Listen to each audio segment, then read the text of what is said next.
Those details. Meanwhile, more news coming in at this point of time, where Prime Minister Narendra Modi is speaking on Netaji Subhash Chandra Bose's birth anniversary. Parakram Divas is celebrated on January 23rd every year in India to commemorate the birth anniversary of Netaji Subhash Chandra Bose. Let's cut across. शुभेच्छा। आज नेताजी सुभाष चंद्र बोस की जन्म जयंती के इस पावन अवसर पर पूरा देश श्रद्धापूर्वक उन्हें याद कर रहा है। मैं नेताजी सुभाष बाबू को श्रद्धापूर्वक नमन करता हूं। इस वर्ष के पराक्रम दिवस का भव्य उत्सव नेताजी की जन्मभूमि पर हो रहा है। मैं ओडिशा की जनता को, ओडिशा सरकार को इसके लिए बहुत बहुत बधाई देता हूं। कटक में नेताजी के जीवन से जुड़ी एक विशाल प्रदर्शनी भी लगाई गई है। इस प्रदर्शनी में नेताजी के जीवन से जुड़ी अनेक विरासतों को एक साथ सहेजा गया है। कई चित्रकारों ने कैनवास पर नेताजी के जीवन प्रसंग की तस्वीरें उकेरी हैं। इन सब के साथ नेताजी पर आधारित कई पुस्तकों को भी इकट्ठा किया गया है। नेताजी की जीवन यात्रा की ये सारी विरासत मेरे युवा भारत, माय भारत को एक नई ऊर्जा देगी। साथियों, आज जब हमारा देश विकसित भारत के संकल्प की सिद्धि में जुटा है, तब नेताजी सुभाष के जीवन से हमें निरंतर प्रेरणा मिलती है। नेताजी के जीवन का सबसे बड़ा लक्ष्य था आजाद हिंद। उन्होंने अपने संकल्प की सिद्धि के लिए अपने फैसले को एक ही कसौटी पर परखा, आजाद हिंद। नेताजी एक समृद्ध परिवार में जन्मे। उन्होंने सिविल सर्विसेज की परीक्षा पास की।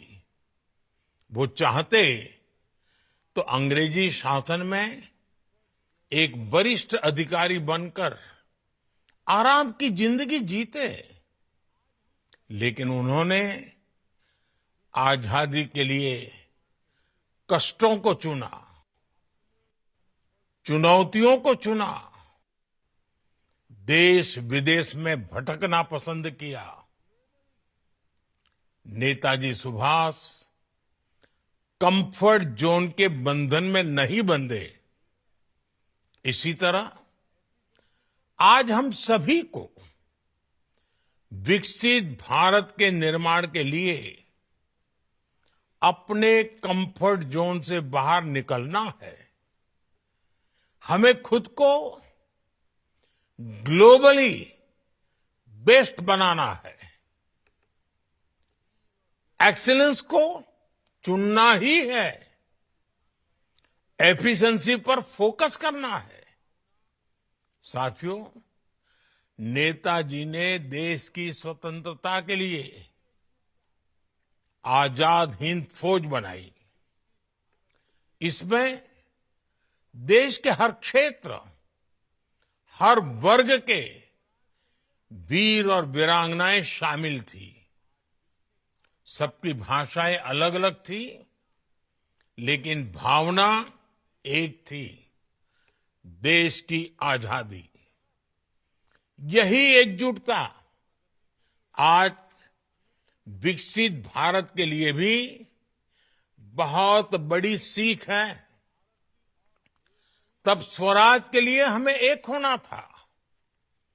आज विकसित भारत के लिए हमें एक रहना है।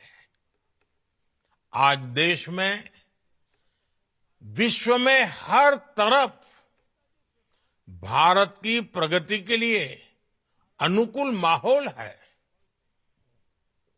दुनिया भारत की ओर देख रही है कि कैसे हम इस 21वीं सदी को भारत की शताब्दी बनाते हैं।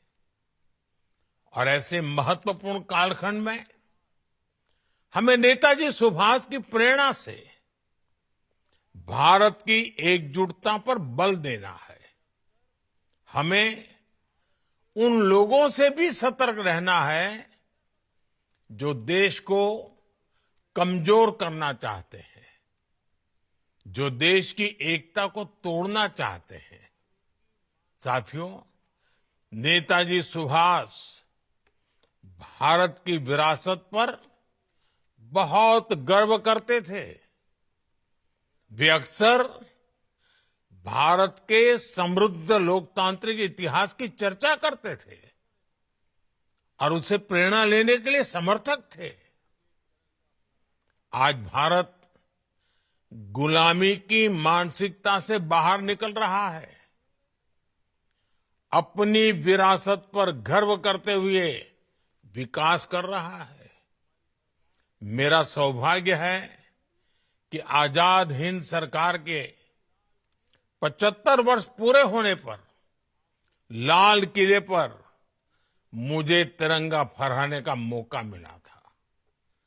उस ऐतिहासिक अवसर को मैं कभी भूल नहीं सकता।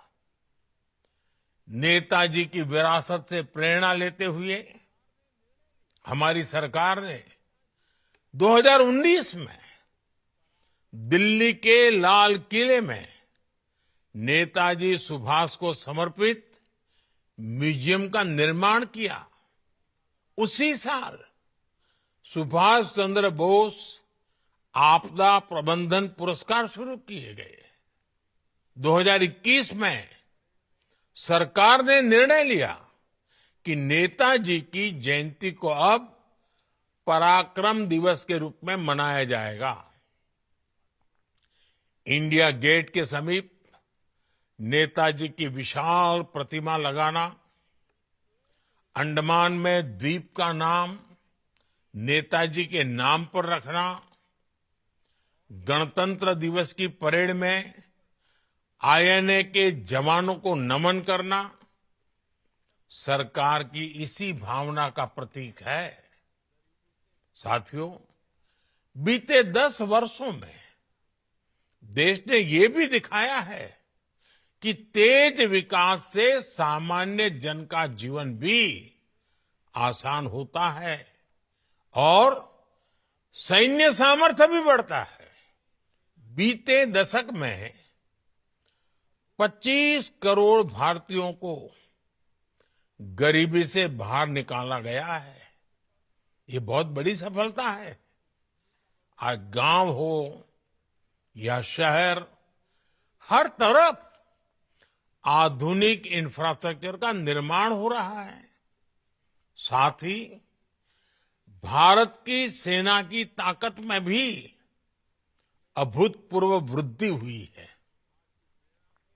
आज विश्व मंच पर भारत की भूमिका बढ़ रही है, भारत की आवाज बुलंद हो रही है। वो दिन दूर नहीं जब भारत दुनिया की तीसरी सबसे बड़ी आर्थिक ताकत बनेगा। हमें नेताजी सुभाष की प्रेरणा से एक लक्ष्य, एक ध्येय, विकसित भारत के लिए निरंतर काम करते रहना है। और यही नेताजी को हमारी सच्ची कार्यांजलि होगी। एक बार फिर आप सभी को बहुत बहुत शुभकामनाएं। धन्यवाद।